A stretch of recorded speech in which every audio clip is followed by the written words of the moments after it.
greatest compliment I was ever paid was when somebody asked my opinion and actually took the time to listen. Hi, I'm Joel Sweeney. My tip today is around communication. And when we look at the definition of communication, it's really a giving and receiving process. It's not just the speaking. And it's interesting when we're speakers, particularly if we're speaking to an audience, say an audience of 10, 20, 100, 1,000 or more, then we have, many of us, I think, the mistaken belief that we don't have to listen. It's absolutely imperative that we listen, particularly in those situations. Now, we have to listen differently. With a large audience, you're not going to get a whole lot of verbal feedback from them, but you're going to get a ton of nonverbal feedback. And the more adept we are at picking up on that nonverbal information, then the better equipped we are to reinforce the messages that we want to share with them. And by paying attention to those nonverbals, we're actually showing the audience that we really care what they think about what we're saying, and that the message that we want to share with them is truly important.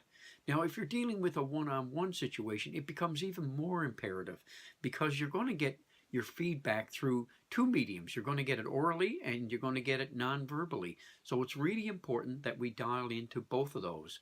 And pay attention, be present in the moment. We need to be active listeners. If you're an active listener, that means you're present. You're present in the moment. If you're a passive listener, you're not. It's like listening to the radio. It doesn't register with you the same way. But if you're an active listener, then you're going to take that information and you're going to process it. And it's really important that you pay attention to what your audience is saying. So when we think about the nonverbals, we need to practice the concept of what I call listening with our eyes. So if you're listening with your eyes, you're going to be picking up on your audience's nonverbal message. Now, whether that's a one-on-one kind of situation, an audience of one, or an audience of 10, or an audience of 100 or more, you'll have the opportunity to pick up on those nonverbals. Now, if the audience is large, you're obviously not going to get nonverbals from every single individual, but you're going to get a collective sense of whether the audience is in agreement with you. Do they understand what you're saying? Do they look confused? And with that information, you can carry on with your message and make it more relevant to them. That's your tip for this week. Now go out and make your voice heard.